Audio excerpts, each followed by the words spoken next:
इस कहानी की शुरुआत में हमें शी जिलिंग नाम के एक वॉरियर को दिखाया जाता है जो अपने छोटे से बेटे शिहाओ को गोद लिए गुस्से में वो महल की तरफ बढ़ रहे होते हैं। सैनिक उन्हें रोकने की कोशिश करते हैं मगर जिलिंग बहुत पावरफुल थे और वो अपनी पावर की मदद से एक एक करके सभी सैनिकों को मारते हुए आगे बढ़ रहे थे क्योंकि उसके परिवार के लोग उसके बच्चे शिहाओ को मारना चाहते थे और उसकी बॉडी से सुप्रीम बॉम्ब निकाल लिया था। शी युआन जिलिंग से कहता है कि तुम्हें हमारे परिवार के कल्याण के लिए अपने बच्चे की बलि देनी होगी। जिलिंग को इससे बहुत गुस्सा आता है और उससे फाइट करने लग जाता है। शी युआन जिलिंग के बच्चे को मारने की कोशिश करता है मगर जिलिंग अपने हाथों से तलवार पकड़ लेता है। अब वहाँ जिलिंग की वाइफ किन यिनिंग भी आ जाती है जो भी जिलिंग के साथ मिलकर युआन पर हमला करने लगती है। युआन समझ गया था कि उनसे जीत नहीं पाएगा इसीलिए अपनी लायन पावर को एक्टिवेट करने लगता है। यह देखकर जिलिंग भी अपने ड्रैगन पावर की मदद से ड्रैगन को बाहर निकाल लेता है और किन यिनिंग भी अपनी पावर से उस ड्रैगन को और पावरफुल बना देती है मगर ये सीन यही कट हो जाता है। फिर हम कुछ साल बाद स्टोन विलेज को देखते हैं जो भगवान लियू द्वारा एक शील्ड से प्रोटेक्ट था ताकि कोई भी ताकतवर जानवर स्टोन विलेज के लोगों को नुकसान न पहुंचा पाए। अगली सुबह स्टोन गांव के सभी बच्चों को स्टोन विलेज के मुखिया शी युनफेन आत्मरक्षा के लिए ट्रेन कर रहे होते हैं। वो सभी बच्चों से कहते हैं कि जल्दी उठकर कड़ी मेहनत करने से हमारी मांसपेशियां मजबूत होती है। उन सभी बच्चों में शिहाओ भी होता है जो बड़ा हो गया था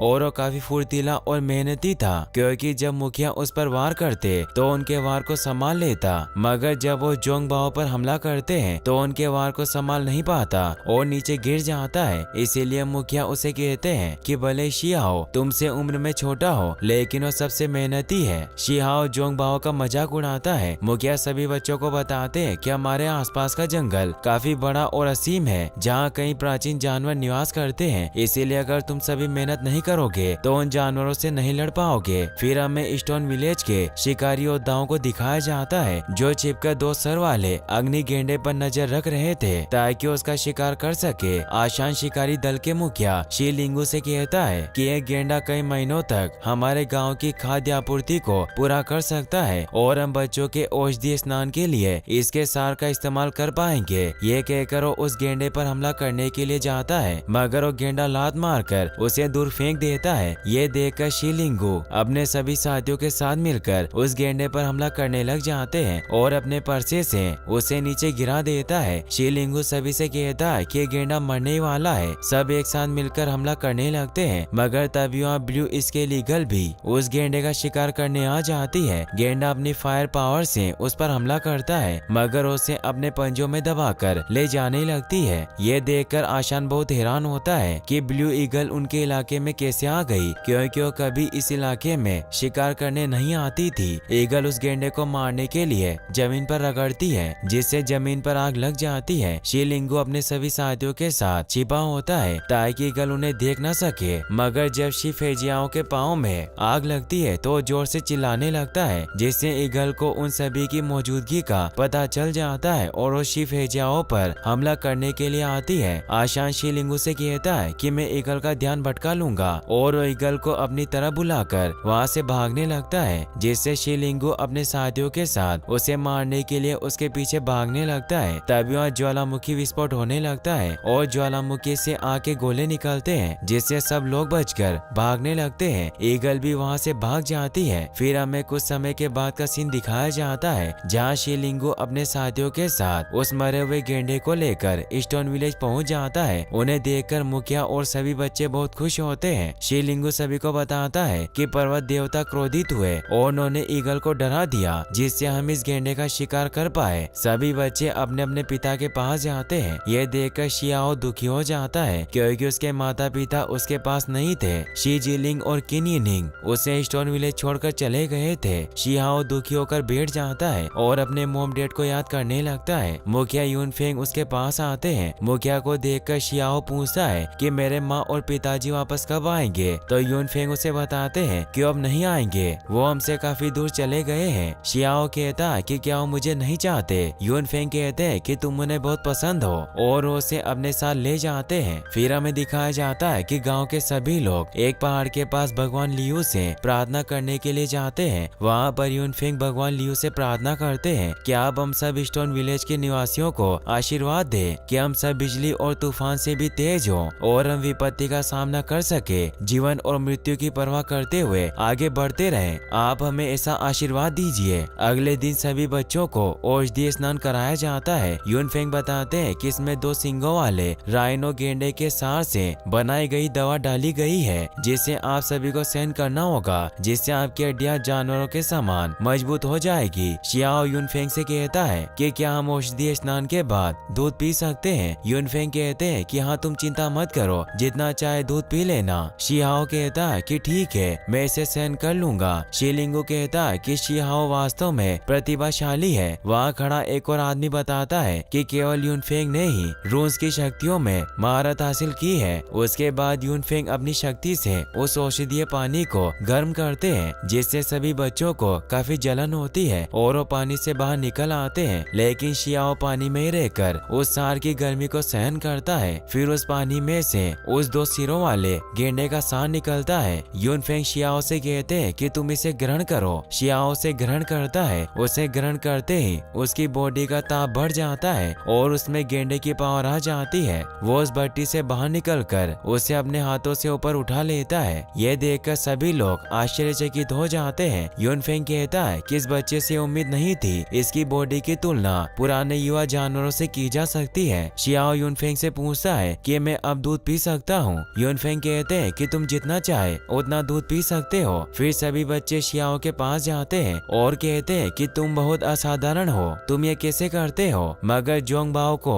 इससे जलन होती है क्योंकि उसे पसंद नहीं करता। उसके बाद शियाओ भगवान लियू को दूध चढ़ाता है और कहता है कि मेरा पसंदीदा दूध है, आप इसे पी सकते हो। साथियों ने यह भी कहता है कि परिवार के मुखिया यूनफेंग कहते हैं कि आपने स्टोन विलेज की रक्षा के लिए बलिदान दिया और मेरे माता पिता भी इसी गांव में रहते थे। क्या आप जानते हो कि वो कहाँ है? मैं उन्हें बताना चाहता हूँ कि मैं भी स्टोन विलेज की रक्षा कर सकता हूँ, पर मैं तो ये भी नहीं जानता कि मेरे माता पिता कैसे हैं। ऐसा कहकर वह रोने लग जाता है। शी न्यू नाम की एक छोटी लड़की उसके पास आती है। शियाओ उससे पूछता है कि तुम्हारा भाई पाई हो कहाँ है, तुम उसके पास जाओ। शी न्यू से बताती है कि वो अपने दोस्तों के साथ बड़े पक्षी का अंडा लेने गए हैं। शियाओ समझ जाता है कि पाई हो ब्लू ईगल का अंडा चुराने गया होगा, इसीलिए उसे कहता है कि तुम यूनफेंग के पास जाओ और वहाँ से पाई हो को रोकने के लिए चला जाता है। वही हमें डेजर्ट रॉक फॉरेस्ट में दिखाया जाता है कि पाई हो अपने दोस्तों के साथ ब्लू ईगल के घोंसले में उसका अंडा चुराने पहुँच गया था।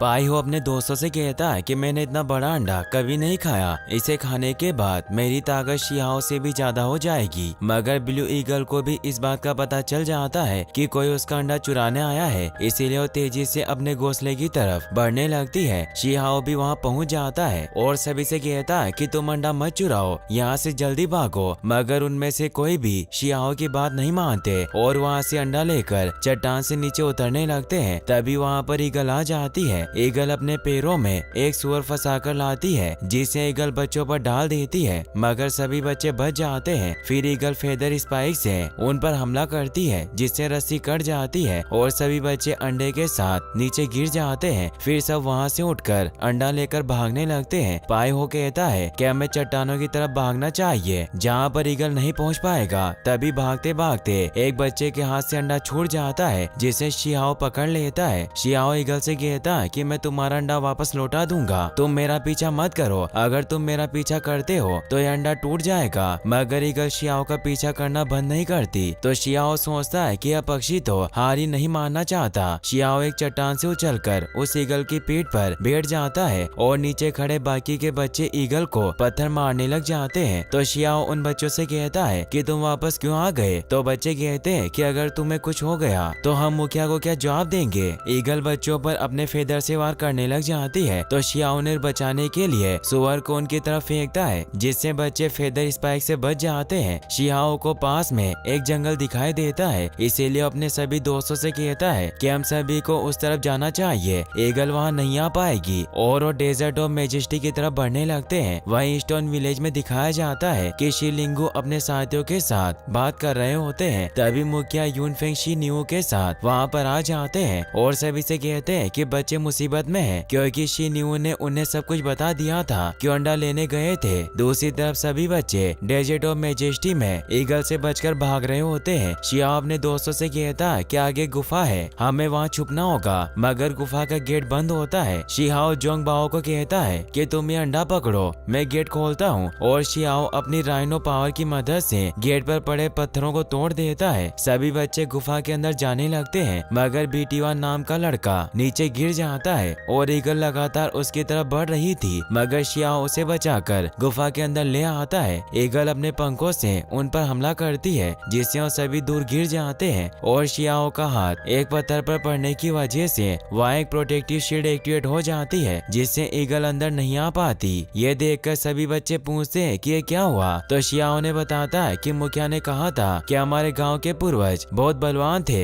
ये ऋण उनके द्वारा छोड़ा गया होगा। ईगल अपने जोरदार वार से उस शील्ड को तोड़ देती है और गुफा के अंदर आने की कोशिश करती है। तभी वहाँ यूनफेंग सभी शिकारियों के साथ आ जाते हैं। शीलिंगू और आशान साथ में मिलकर ईगल पर हमला करने लगते हैं। सभी बच्चे यूनफेंग के पास आ जाते हैं। जोंगबाओ ने कहता है कि मुझे अंडा नहीं चाहिए, उसे ईगल को वापस लौटा दो। यूनफेंग कहते हैं कि हम ऐसा नहीं कर सकते, ये अंडा भी हमारे लिए खतरा हो सकता है। आशान और शीलिंगू ईगल को रोके हुए हैं, हमें मौके का फायदा उठाकर गांव लौट जाना चाहिए, और वो सभी गांव की तरफ भागने लगते हैं। मगर ईगल को भी इस बात का पता चल जाता है, इसीलिए उनके पीछे जाती है। यूनफेंग बच्चों के साथ ईस्टर्न विलेज के एंट्रेंस पर पहुंच जाते हैं, मगर ईगल भी वहां आ चुकी थी, इसीलिए शीलिंगू और आशान उसे रोकने की कोशिश करते हैं और उसे नीचे गिरा देते हैं। ईगल सभी को अंदर जाने से रोकने के लिए अपनी पावर से पहाड़ को तोड़ देती है, जिससे यूनफेंग पर पत्थर गिरने लगते हैं, लेकिन वो शील्ड बनाकर खुद को बचा लेते हैं। मगर एक छोटा पत्थर अंडे को लग जाता है, जिससे उसमें दरार आ जाती है। फिर सब लोग गांव के अंदर चले जाते हैं। ईगल उन्हें रोकने की कोशिश करती है, तभी वहाँ पर शीलिंगू और आशान पीछे से उसके पंजे पकड़कर जमीन पर फेंक कर दोनों भी अंदर चले जाते हैं। गांव का गेट छोटा होने की वजह से ईगल अंदर नहीं जा सकती थी। शीलिंगू मुखिया के पास जाता है और कहता है कि ईगल गांव के बाहर है। ईगल गांव के अंदर जाने की कोशिश करती है, तभी भगवान लियू की आत्मा शील्ड बनाकर ईगल को रोक देती है। मुखिया कहता है कि हमारा गांव भगवान लियू द्वारा संरक्षित है, फिलहाल हम सुरक्षित हैं।